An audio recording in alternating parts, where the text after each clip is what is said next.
You can listen to The Professional Left wherever you get your podcasts, on Netroots Radio, or at our website, proleftpod.com, where you can also contribute to this podcast. There's a PayPal button at our website, or you can mail us a letter and or a contribution at P.O. Box 9133, Springfield, Illinois, 62791. This is the podcast for the week of November 14th, 2025. It's not safe for work.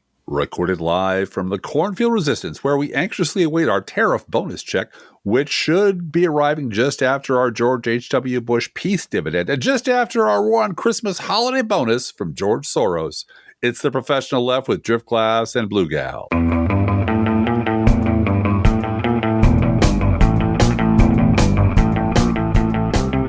We're going to get to that shutdown news. And the shutdown of the shutdown later on, and in a way which probably will satisfy absolutely no one.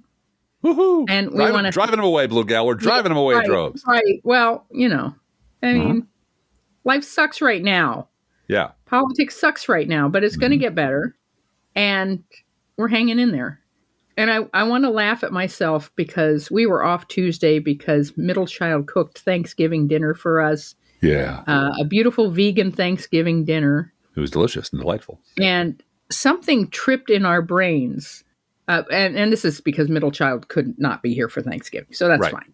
Everything's fine. We just did it this day, and we'll have another Thanksgiving on Thanksgiving Day, and that'll be fine too.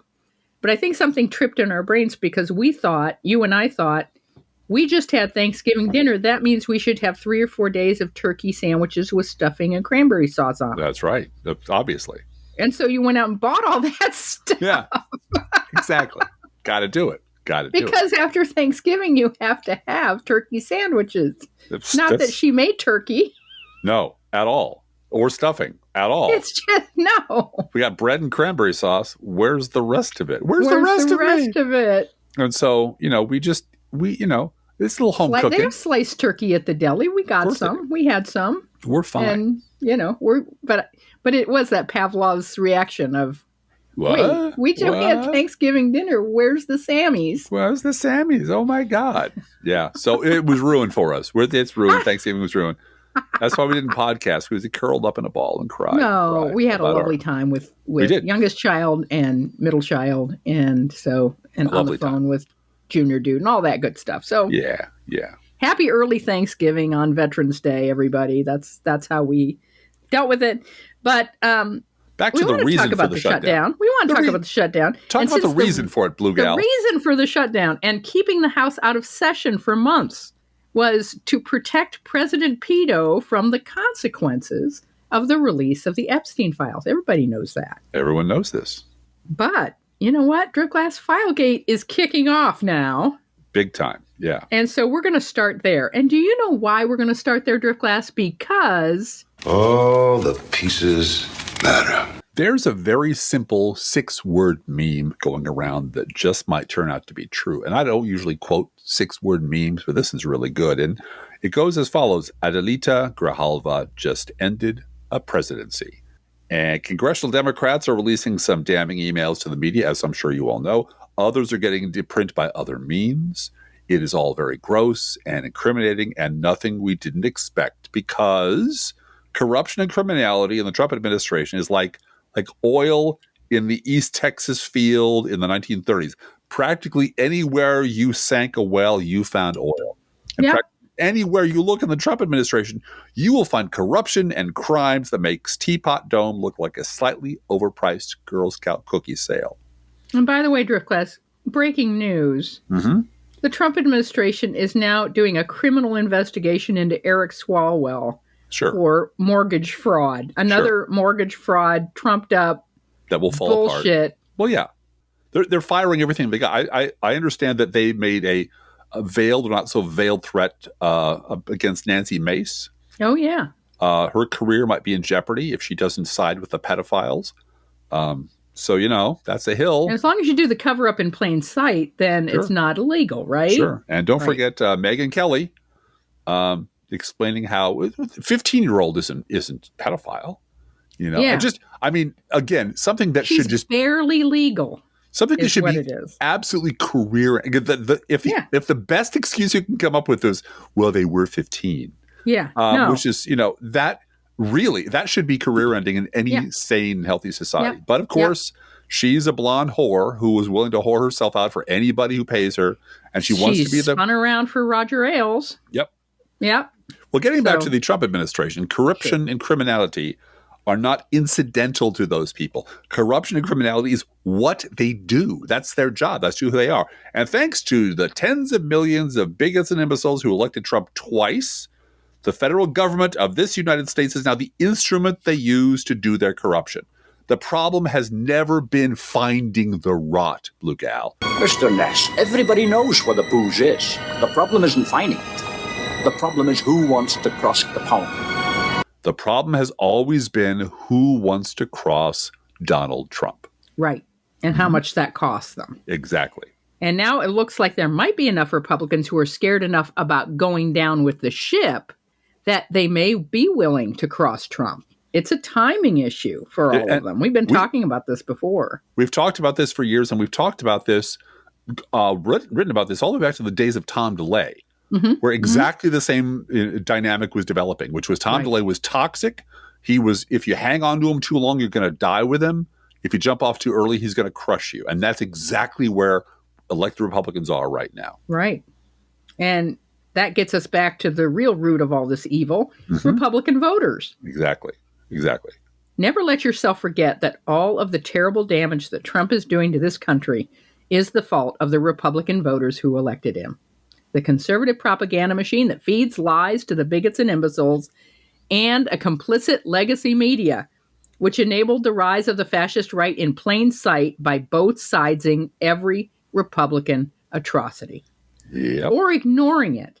We are now noticing on Blue Sky, they're noticing in these emails that there are New York Times reporters emailing with Epstein. Giving him a heads up. Giving him a heads up about stuff. Yeah. During the time that they're writing about Hillary's emails every damn day. Yeah. Yeah. Does that tell you anything, Blue Gal? I mean, how riddled with corruption the legacy media really is. Yeah. Yeah. And how either utterly incompetent or utterly complicit or just completely immoral the Schulzberger family actually is. Well, they hated Hillary.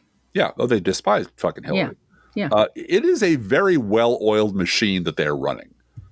First, conservatives feed the MAGA idiots the lies they want to believe. Remember, that's the whole key. Tell them the lies they want to hear. Then they elect monsters like Trump to punish the imaginary enemies that conservative media has invented for them. And then Trump and his henchmen loot the place while lying to the conservative MAGA idiots about basic facts, which they could look up if they were so inclined, but they have been trained by conservative media that no outside sources can be trusted. It's all fake media outside there in the big wide world. So their lives get worse because they voted to fuck themselves up. So conservative media and Trump, which are now one and the same, let's face it, feeds them new imaginary enemies and bigger, more lurid lies, Blue Gal. Yeah. And there's an article at ProPublica today. Oh, I saw this, yeah. Oh, my gosh. Yeah. Fox News reporting on the rioting and chaos and war zone-like behavior burned it all down. Portland, Oregon. It's all gone. It's all burned to the ground. There's nothing left. And the extent to which they manipulated and lied on the air and showed video from 5 years ago and said it was today, said it was Portland when it was Illinois years ago, and completely made up and manipulated video and lied about what was on the screen. And then Trump watched it. Because they know that one very powerful, very stupid, very gullible, very narcissistic scumbag gets all of his news from Fox. From them. And so they could manipulate him with their coverage. And so he comes out and says, I didn't even know about Portland until I watched it on the TV last night. And now we're going to send federal troops to Portland to end this carnage. Yeah. And the chief of police said, it's a bunch of people in inflatable costumes in a 1-block area. No, it's all burned down. No, it can't be. It's got to be the entire city's on fire due to Antifa. Because all the double wide dwellers in sister fuck Arkansas That's all they know about the outside world. It's what they see on the TV box that Sean Hannity tells them about, and Laura Ingraham tells them about. Yeah. But, let's get back to the basic shit that he lies about. Yeah, something very basic like the prices of things. Yes, the prices of things. Are the prices of everyday things like food and gas falling or rising? I think most people listening to this podcast could answer that question, a yes or no, right? Yeah, have you gone out to buy coffee lately? Have you bought coffee lately? It's pretty simple math. And for anyone outside the hermetically sealed MAGA lie bubble, it is. But for the Trump cult, it's a different story. This is from USA Today, November 10th, 2025. But it's really the anatomy of all of the thousands of Trump lies. Yeah, they're all the same. They're all the same. Quote, Trump doesn't want to hear how much a Walmart Thanksgiving costs, even though he reported on it himself. He prefers the lie. Don't they all? All right, this is the article. President Donald Trump, after watching his Republican Party take a thorough thrashing from Democrats on Election Day, briefly appeared to be on the edge of learning a lesson. Being Trump, he cast a common concept, affordability, as some unique insight he discovered that drove the success for Democratic candidates in New York, New Jersey, Virginia, and other states. But forget all that affordability talk now. Trump's thin-skinned narcissism swiftly squashed his short-lived revelation that American voters who reelected him in 2024, largely because of their concerns about the economy, are still deeply anxious about their cost of living right now. That's Trump's first problem here, and it is exacerbated by his second problem. He refuses to admit there's a problem. Trump, after pretending to discover the word affordability, then rejected the concept in a pair of dizzying and dishonest exchanges with journalists at the White House on November 6th and November 7th. I don't want to hear about the affordability, Trump said during a meeting at the White House on November 6th. Now, that's going to be in every re-election ad for the midterms. Don't bring me no bad news. That's Eveline from The Wiz. Don't bring me no bad news. Yeah. I don't want to hear about the affordability. Trump, in that November 6th meeting, defended his administration's attempts to resist a judge's order to make full federal food assistance program payments, known as SNAP, to 42 million Americans during the federal government shutdown. Trump, being Trump, then made it worse with a rapid-fire stream of dishonest claims. First, he bragged that the price of Walmart's pre-assembled Thanksgiving dinner has been reduced by 25% this year, repeating a claim that he made earlier that day in a social media post. But social media users were quick to point out that Walmart has reduced the size of the meal from 21 items to 15 items and swapped out brand-name products for Walmart brands. A reduction from 21 items to 15 items is a 28.6% decrease. So Walmart customers will be paying over 3 percentage points more for their Thanksgiving meal to get less. A journalist on November 7th followed up on Trump's Walmart claim, noting the reduction in size of the meal. He cried fake news rather than acknowledge the math or the truth. Trump on November 6th also claimed, "We have virtually no inflation now." Anyone who shops for anything knows that's not true. Inflation rose in September, with consumer prices increasing by 3% over the same time in 2024. A day later, on November 7th, Trump insisted that inflation is down now to 2% and will be maybe 1%. Maybe 0%. Maybe it's not, negative. maybe 1,000%. Maybe we'll have 1,000 things for Thanksgiving. And it won't cost anything because inflation is down. It'll be free. It'll be free, like everything. Free Thanksgivings. That's right. Trump kept going on November 6th, insisting that groceries are way down in prices, but the U.S. Department of Agriculture's Economic Research Service, which is going to be fired now, of course, in late September reported in 2025, prices for all food are predicted to increase 3%. A day after he made that claim about groceries, Trump insisted that the recent focus on affordability was a con job by Democrats. Yeah. This is the sort of talk that just before he falls off the stool at the end of the bar, the drunk racist starts rambling. It's all con job. It's all lies. Plump on the floor. Yeah. Trump on November 6th also claimed that energy costs are way down, Ooh. and that we're getting close to $2 a gallon for gasoline. Sure.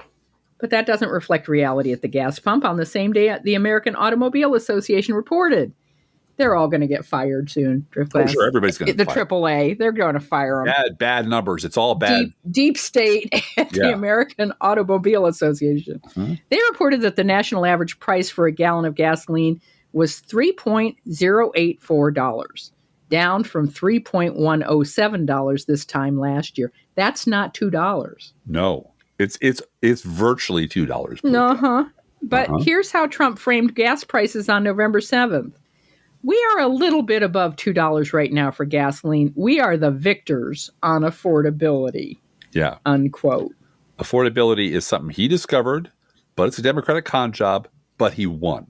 Yep. So, and everything's falling. All the prices are falling. Everyone has plenty of everything, and everything else is a lie.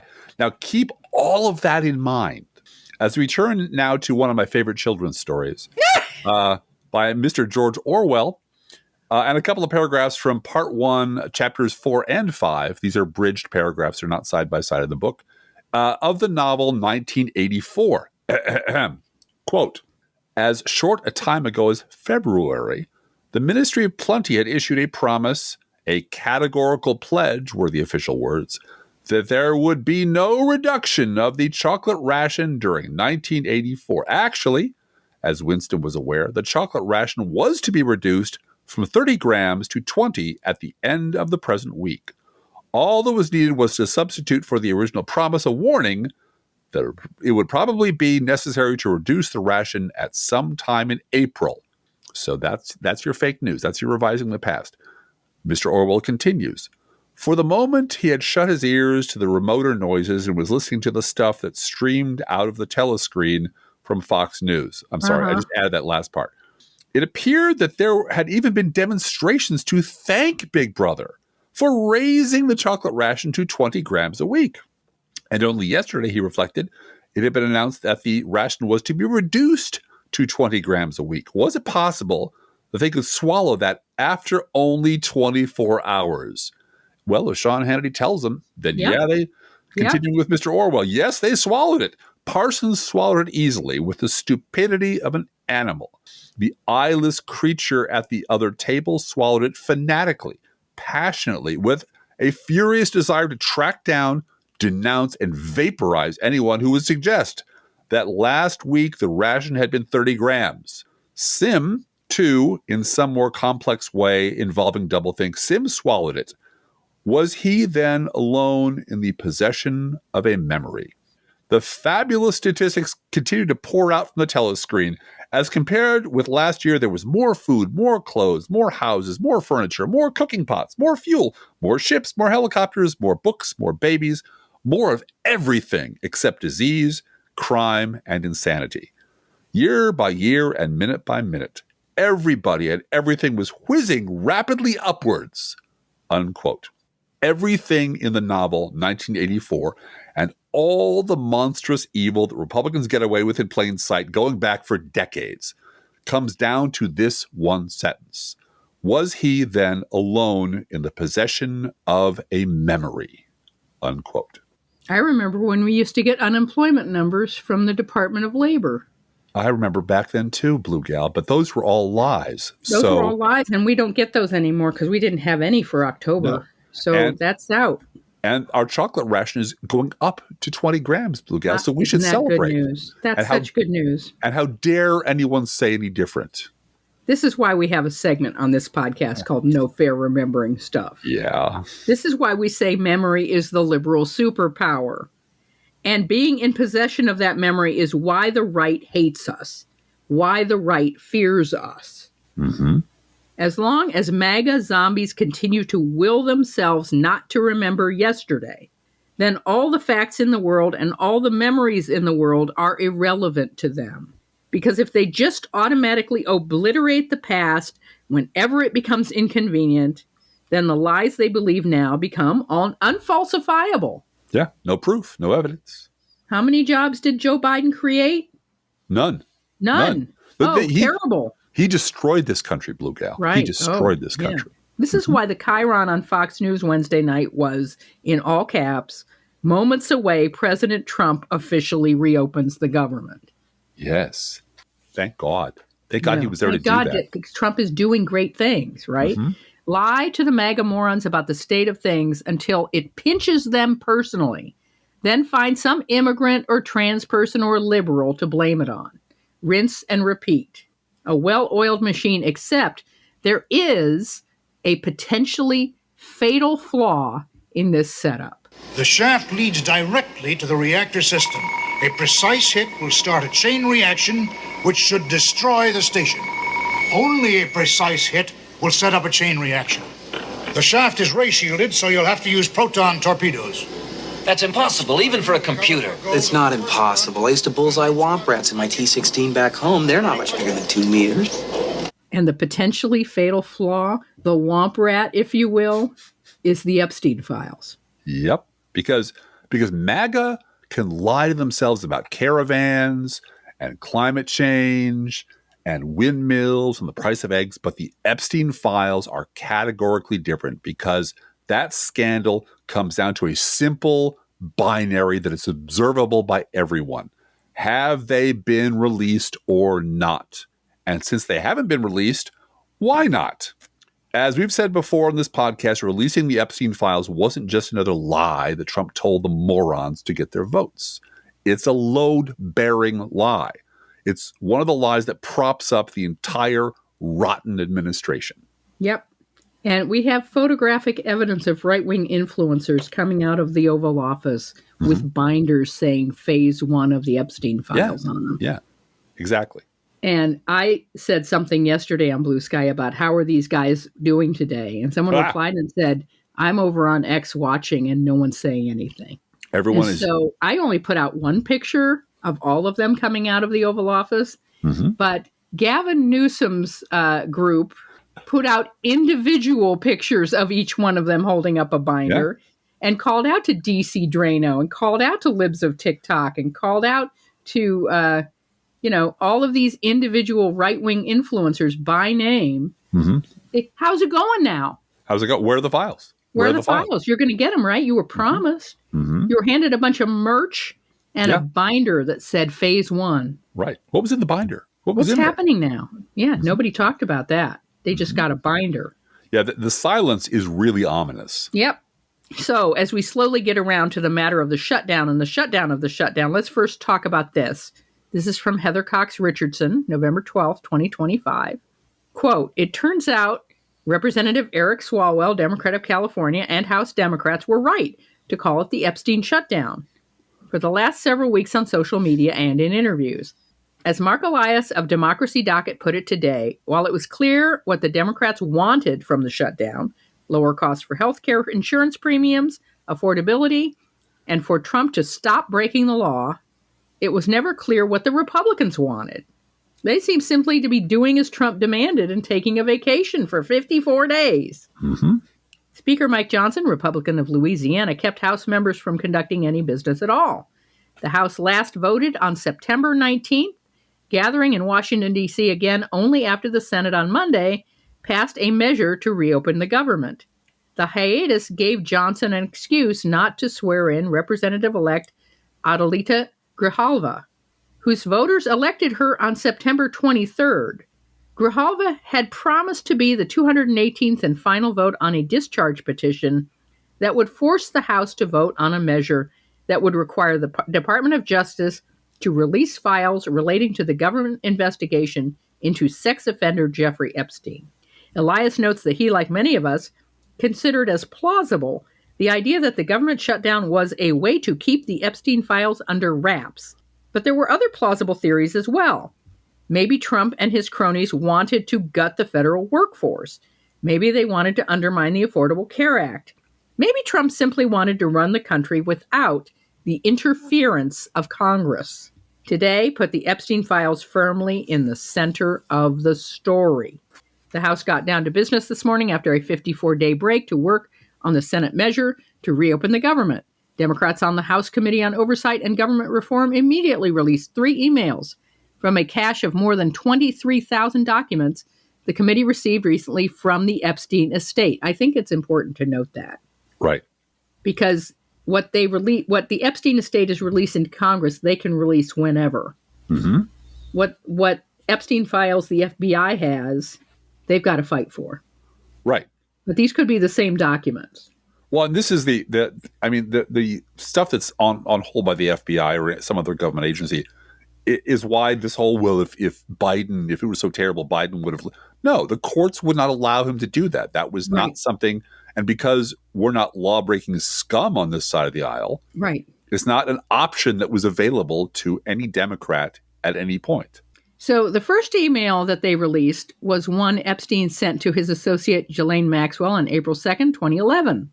It referred to a story in which the fictional detective Sherlock Holmes solved a case by noting that a dog didn't bark at a crime scene because it knew the perpetrator. Now, pop quiz. Which story was it? Silver Blaze. The Silver Blade? Mm-hmm. Story about a horse. There was another novel written later called The Curious Case of the Dog in the Nighttime, which... Yeah. Same thing. I mean, totally referencing that story. The reference has come to mean an unexpected action or piece of evidence whose absence proves guilt. Epstein wrote, I want you to realize that the dog that hasn't barked is Trump. And then there's a redacted victim there. Spent hours at my house with him. He has never once mentioned police chief, etc. I'm 75% there, Maxwell replied. I have been thinking about that. The second email the Democrats released was from January 2019 from Epstein to Trump biographer Michael Wolff. In it, Epstein said of Trump, of course he knew about the girls, as he asked Ghislaine to stop. In a third email thread from December 2015, after Trump had declared his candidacy for the 2016 presidential election, Wolff told Epstein that CNN would ask Trump about his relationship with Epstein. Epstein asked what Wolff thought Trump would answer. Wolff wrote, I think you should let him hang himself. If he says he hasn't been on the plane or to the house, you can hang him in a way that potentially generates a positive benefit for you. Or, if it really looks like he could win, you could save him, generating a debt. Uh-huh. As legal analyst Asha Rangappa noted, this exchange suggests that Epstein would have leverage over Trump if Trump tried to say he had not been at Epstein's house or on his plane. In other words, that Trump was there and Epstein had receipts.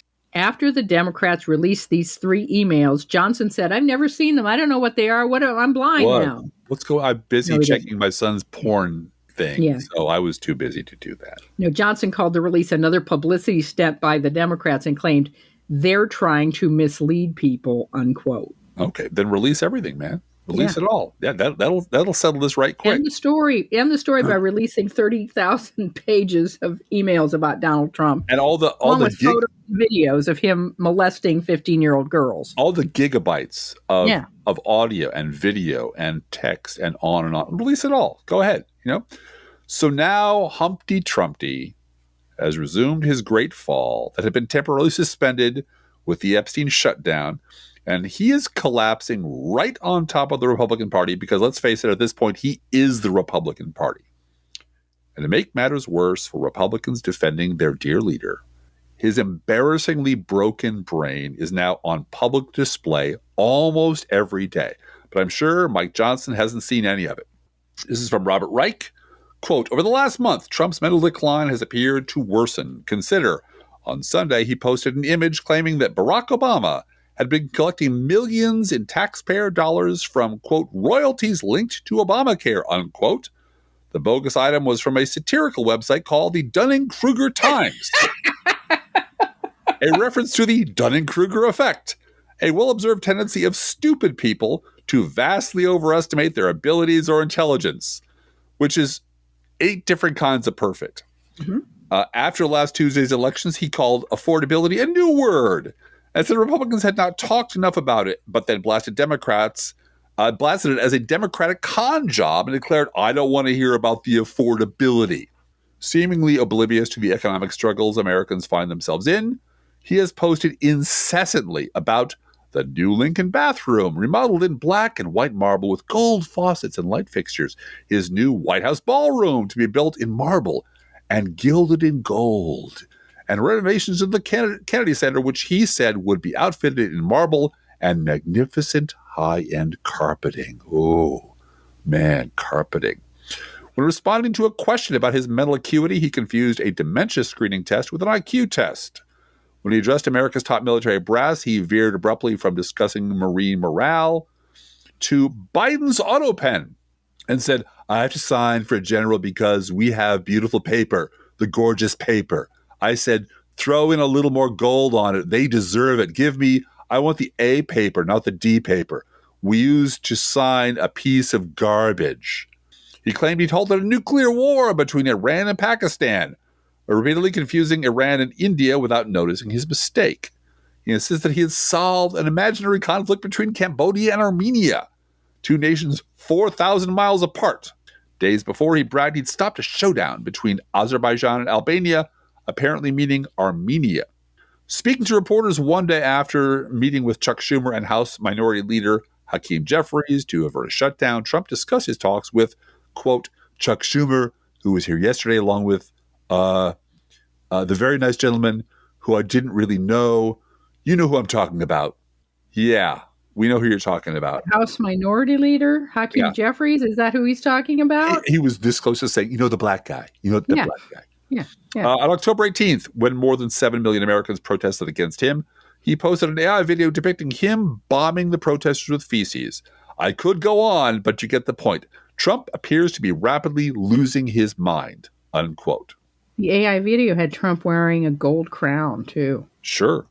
Why not? He's nuts. He's fucking nuts. And he's in trouble with his pedophiles.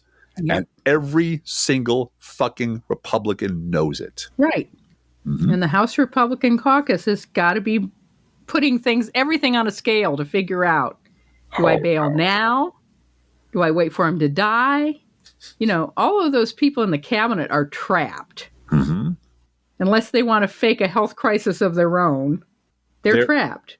If you've ever seen the Star Trek episode with Landru, of the body, once the computer gets screwed up, they don't know what to do. Help us, Landru. Guide us, Landru. We don't know.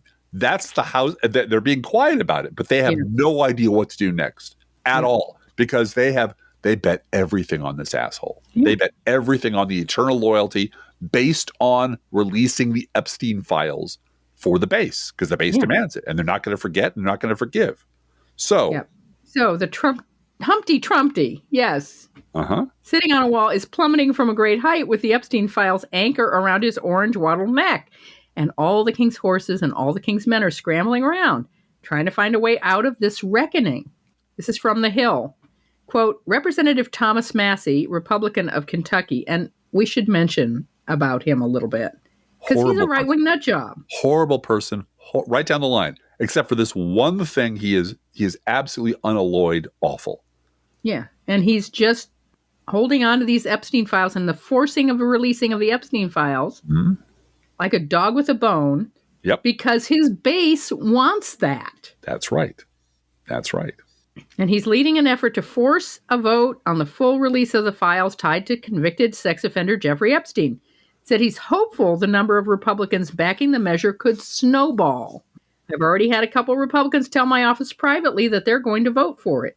Massey told CNN's Manu Raju outside the Capitol on Wednesday, and I think that could snowball, he added. It would be interesting if they decide to do it by voice vote. And then so Republicans can't say, oh, I did, whatever comes up, I did splooge, right? How'd you vote? I splooged. Splunge. Oh, splunge. Yeah. That's the one. Yes. Man, Mike Johnson is unaware of any of this. It's not going No, of course. Speaker Mike Johnson, Republican of Louisiana, said Wednesday he will call a vote on the measure next week, speeding up the process after a discharge petition garnered the final signature needed to force action on the matter from newly sworn-in Representative Adelita Grijalva, Democrat of Arizona. Without cooperation from GOP leadership, the earliest a vote would have happened under the discharge petition process was early December, unquote. They're moving it up to Thanksgiving week. Yeah, and you know why? They think no one will be paying attention to it. Well, if it were December, that would put it surprise, smack in the middle of the Senate vote on whether or not to rip health care away from millions of Americans. Yeah. You know why, Blue Gal? Because all the pieces matter. Let's go back to Thomas Massey in The Hill. Quote, the Kentucky Republican recognized the vote could be difficult for Republicans who don't want to break from President Trump, but he urged his colleagues to think about the long-term consequences of voting against the measure. The deal for Republicans on this vote is that Trump will protect you if you vote the wrong way, Massey said. In other words, if you vote to cover up for pedophiles, you've got cover in a Republican primary. But I would remind my colleagues that this vote is going to be on your record for longer than Trump is going to be president, he continued. And what are you going to do in 2028 and 2030 when you're in a debate, either with a Republican or a Democrat, and they say, how can we trust you? You covered up for a pedophile back in, 2025, unquote. And now on to the shutdown. After that stellar recreation, by the way. Well, and let's talk about that for a minute, because he is presuming of Thomas Massey's voice. I mean, that. Oh, yeah. You're not You going to did get good that on any job other with that. podcast. Just going to say that is something we bring to the table that nobody else can do. Well, and he's making the case for people in safe Republican districts Right. that you're going to get primaried over this. You're going to get bulldozed by this. Yeah. Yeah. Like, and from both sides. Personally. You're Yeah. going to face off against, in the primary, a Republican, and in the general, a Democrat, who's going to ask you a very pointed question about why were you covering up for pedophiles, you scumbag, and all the waving around of fake news and all that other shit ain't going to work, because this is the Democrat one issue. hoax. This is the one issue they're focused on like a laser, and they're not going to let it go. So now the shutdown, if you were paying any attention at all to the news Sunday night or Monday morning, you would have heard that 7 Democrats and 1 independent agreeing to end the shutdown was either the greatest betrayal since Brutus unfriended Caesar with a dagger, or it was the best possible strategic move available to Democrats who were playing with a busted flush all along. If you wanted to know how the "we were betrayed" caucus felt, all you needed to do was stand within 200 yards of a computer running Blue Sky or Twitter or Facebook, and you could feel the heat and hear the roar. And it wasn't just a condemnation of the 6 Democratic senators, 1 independent senator, 1 John Fetterman, and 1 Chuck Schumer, whose fingerprints were all over this. It was a mass flamethrower denunciation of all Democrats everywhere throughout all time and space. And I get it. I do get the disappointment. The entire Democratic Party, according to Online Rage, was feckless and useless. The entire Democratic Party was secretly in league with Republicans. The entire Democratic Party was completely useless and always would be, which is why you should immediately dump them and vote third party or not at all, because that'll show them. That'll show them, Blue Gal. Because we've learned how effective that is from literally every election for the last 20 years. Yeah. This is from the Contrarian newsletter published by Jennifer Rubin. I know. Weird world. Yeah, I hate agreeing with Jennifer Rubin. Yeah. But here goes. Quote, where we go from here. Don't go to war with the army you have. Find and cultivate the army you want. Many Democrats have expressed nothing short of fury at 8 Senate Democrats and probably a few more who would have voted the same way had their votes been needed to give away the store over the mind-boggling capitulation to MAGA Republicans. The deal is destructive and foolish, largely the handiwork of senators who have overstayed their welcome and refuse to comprehend the times in which we find ourselves. As Senator Adam Schiff, Democrat of California, so brilliantly put it, this surrender is no different than law firms, universities, and media outlets caving to Donald Trump. If no democracy fighters should make excuses for those institutions, none should downplay the moral blindness of these senators.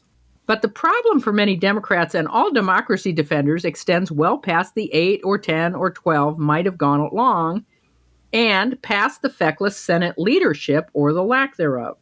Democratic office holders, activists, donors, and candidates, as well as ordinary Democratic voters, are left with 2 main questions. What consequences can there be for this debacle? How does the pro-democracy movement continue the fight against the existential threat of authoritarianism?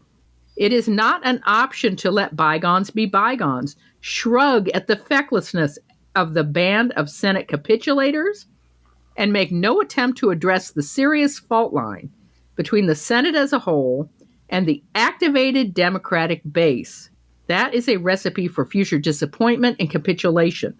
We learned last Tuesday that an engaged base confident in the party's willingness to fight is essential to electoral wins and ultimately to the triumph of democracy over autocracy.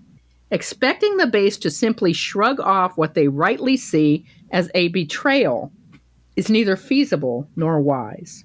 A democracy movement with a deep division between the politicians and the base cannot prevail, unquote. And I agree with every word. Yeah. Yep. And I said the night this happened on Blue Sky, oh, well, I guess in addition to defeating authoritarianism and Republicans, we also have to build a new Democratic Party and discard some of these, I didn't say fossils on Blue Sky, but let's face it. Yeah. It's time for these guys to retire. And we're going to talk a little bit more about this now. Yeah, and some of them are heading out the door, and a lot of them don't need to be reelected, and whatever. But remember, for all the sweeping victories in virtually every election everywhere last week, Democrats are still in the minority in both houses of Congress. Republicans still run the entire federal government, and there was never any chance that a government shutdown, however long it lasted, that originated in the Senate was going to have any effect on MAGA Mike Johnson in the House. That was never going to happen. Johnson is 100% Trump's creature. So whether or not the Senate holds a vote on ACA subsidies in the House, Johnson has no intention of doing anything other than Trump's bidding. That's just a very unpleasant reality. So, on the other hand, there's this from National Public Radio. Quote, when the dust settles on the shutdown deal, Democrats will likely still have the edge. Consider that affordability was the dominant issue in the off-year elections, where Democrats won sweeping victories. If it's the most important issue next year, and very likely will be, then Democrats will likely retain the advantage. What's more, if Republicans do vote against healthcare subsidy extension in December, when a promised vote is to take place as part of the shutdown deal, then the GOP will fully own the increased healthcare costs that come with it. Democrats could also look like the adults who took the high road, recognizing the very real pain that a lot of people were beginning to feel when President Trump and his administration were beginning to turn the screws on the most vulnerable, unquote. Our party cares about people. Their party does not. Their party sees inflicting pain on the weakest people as leverage to break Democrats. So our compassion is our weakness and it's our strength. So where is the truth in all of this? What exactly was the end game? Was ending the shutdown coordinated behind closed doors by Senate leadership? Duh, of course it was. Were the people selected to take the hit chosen because they could most afford to take the hit? Because they were retiring or not up for re-election for years, or they were John Fetterman, who's nuts? You can bet that that's exactly what happened. Could the messaging on this have been handled much better? Like, we realize these traitors and scum want people to die, and we just cannot permit that to happen. We're a party of compassion. We care about the poor. We care about the working class. These fuckers don't. And as long as they're in power, baby, they're going to keep coming for you and keep hurting you. That would have been a much better message. So definitely they could have messaged better. But was literally every Democrat from Adam Schiff to Gavin Newsom to our Democratic alderwoman in on some grand conspiracy? Of course not. And was this done for the darkest of motives only? Were we sold out on the brink of some great breakthrough? Were they in cahoots with Republicans? Probably not. Although, and this is the frustrating thing, and there's no way around it, there is no way for any of us to know either way because it all happened behind closed doors. Right. And just, imagining what the horizon that Senate Democrats in particular are looking at. Exactly. They're all frequent flyers. And I'm sure they were hearing from pilots and flight attendants on the flights they were taking home. Something bad's going to happen. Yeah, there'll be crashes. There'll be deaths. There are going to be airline passengers dying. Right. And we had Democrats, a huge UPS crash. Democrats killed them. Yeah, right. That's what's going to happen. Democrats killed. The shutdown killed people trying to get home for Thanksgiving. Oh, I don't have it in our notes, but the head of the Illinois Republican Party, whose name it issued a long statement like, Republicans never wanted this. Democrats wanted to use this to leverage and hurt Donald Trump, but our brave president, blah, blah, blah. Yeah, and right. If this had, that would have been the message. That would have been the message from every Democrat, every Republican going forward, that this was entire. And, we know that's bullshit. Yeah. We know that's not true. But Sean Duffy came out this morning saying, I can't keep anybody safe. Right. You're the transport. You can't guarantee safety in the air. Mm-hmm. Please. Well, anyway, what we really can say. Mm-hmm. Well, yeah, is what we can say. Let's focus on that. We can say that any attempt to mitigate progressives' fury on social media was quickly shouted down, which makes sense considering the whiplash it caused going from the blue tsunami to Schumer the sellout in just a matter of 3 days. Mm-hmm. If you're punched in the face on the day your leg cast comes off and you're just starting to celebrate that maybe you can walk again without a cast, you don't want to hear that, look, that face punch was part of some secret strategy, a deal that nobody will tell you about, but it's for the best. It's for the best. It was necessary. Can't tell you why, but it was necessary. Right. Yeah.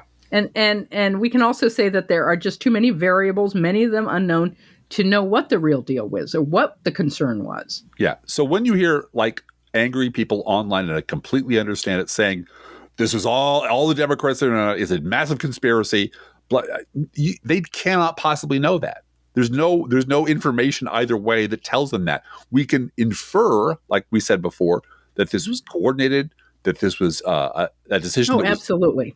I mean, Adam Schiff did not agree with this. I guarantee you that. Bernie Sanders did not agree with this. But AOC does not agree with this. This is not, But Senate leadership said, this is what we got to do for whatever reasons. And the reasons. And we're going to take these 8 who are not impacted. Right.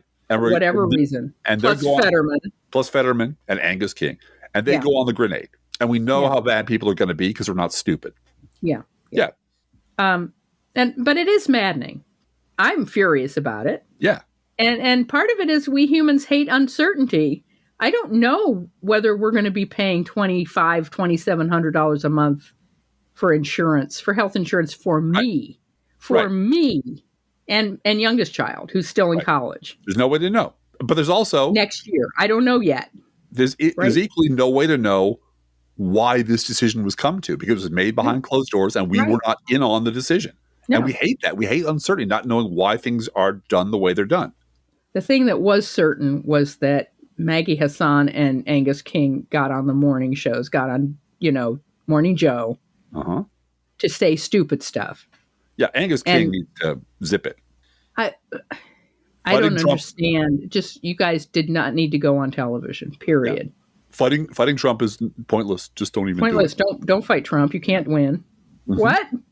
But look, this is a subject our adult Sunday school has been going over recently. The reason why so many conservatives are drawn to evangelical fundamentalism or vice versa is because uncertainty can't be allowed in that mind. No.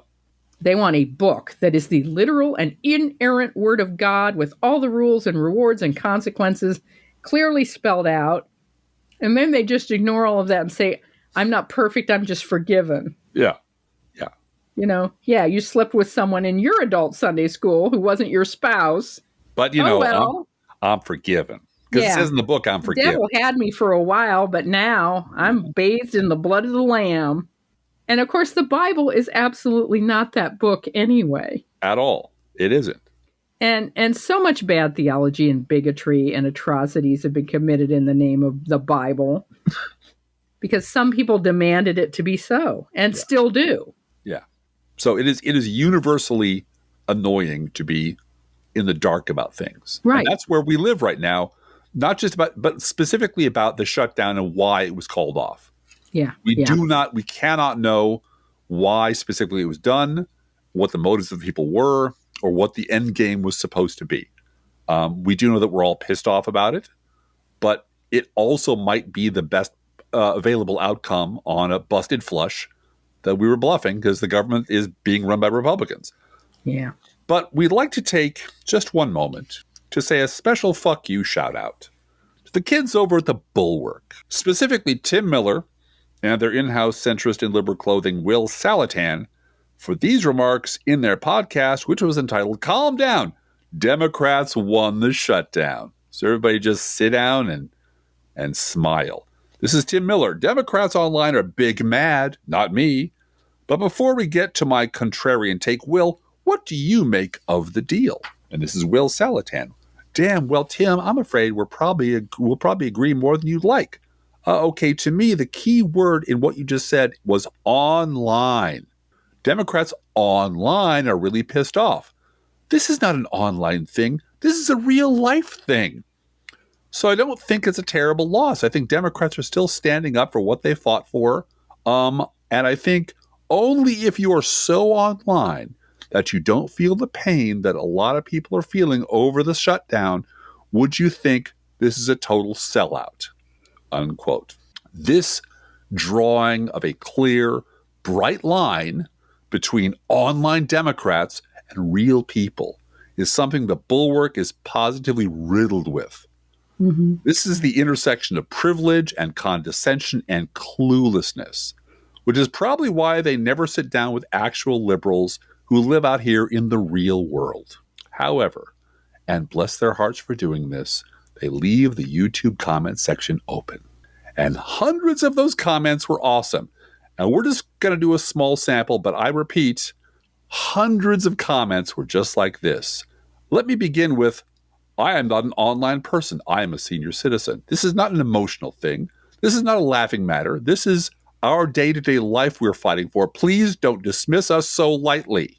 I'm online and I'm a real person impacted by the shutdown and impacted by the insane lawless actions of this administration. This is maddening. A shutdown shows the chaos of a Trump presidency more clearly. Love you, Tim, but I hope you're reading these comments. Millions of us, myself included, are losing healthcare because of this. The pain is very real for us internet people. The fact that raging moderates is more outraged than the Bulwark by this is crazy. It's hard to giggle along with Tim when my local hospital in rural Virginia just announced they're closing their OBGYN department. Now the closest labor and delivery department will be an hour away. There will be women and babies dying because of it. Listening to Tim laugh off our anger was just another slap in the face. I'm on SNAP and Medicaid. Your suggestion that only people online who weren't suffering were willing to hold out longer. It's wrong to think Americans who are hungry or sick would instantly cave, like we're weak. We are as strong as anyone. I feel sick. I can no longer bear this cynical cheerfulness between these two privileged men. I am a real person whether I'm online or not. This sucks. And I'm really super pissed. We were winning and now we're losing. You're wrong. Calling people who want health insurance the very online crowd is not a good look, fellas. We're not all members of the millionaire elite media class. We don't get to pay our bills with MSNBC media appearance money. We've got these things called jobs, and they only go so far. This online retiree will lose health care insurance on January 1st. I will lose the $737 subsidy, and the cheapest plans will be over $1,400 per month with a $10,000 deductible. That is more than my mortgage, and in fact, more than my entire pension. So keep your holier-than-thou, only online Dems are mad bullshit. Will either of you lose your health care come January? Will you lose the ability to afford medication that you will die without? There are people who won't live to see the end of January without ACA subsidies. I will die before the end of 2026. But yeah, I'm just an out-of-touch online weirdo. I'm delusional about my health conditions and my financial situation. Fed family here. We were being crushed without my husband's paycheck. And I called every rep I have asking them to keep fighting. Temporary pain for me, but long-term pain for my neighbors who can't afford health care. This isn't a win, and I'm tired of Tim's smugness toward his own audience. And finally, you're right. I'm online watching the Bulwark too much. No more. We couldn't have said it better ourselves. That's true. Mm-hmm. Hey, each week we post to our Patreon page and website an Internet Kitty sent in by you, the listeners. This week's Internet Kitty is named Nigel. This is not an AI photo, folks. This is a real cat. I refuse to believe this is not an AI photo. This it cat is looks such an adorable cat. And of course, Nigel eats freshly poured cat food, our fake sponsor. Whether you serve Pet Store Perfection or Dollar Store Direct, your kitties will sit on the kitchen floor and demand that the food they eat is only freshly poured. Freshly poured, freshly poured. Oh, my Lord, it's freshly poured. And you can visit Nigel. Nigel's an absolutely beautiful cat at our Patreon page, patreon.com/proleftpod, or our website, proleftpod.com. And you can send your internet kitty, dog, or other pet to us at our email address, proleftpodcast@gmail.com, subject line, internet kitty. And you can also write to both of us at that address. Feel free to write us. We love hearing from you.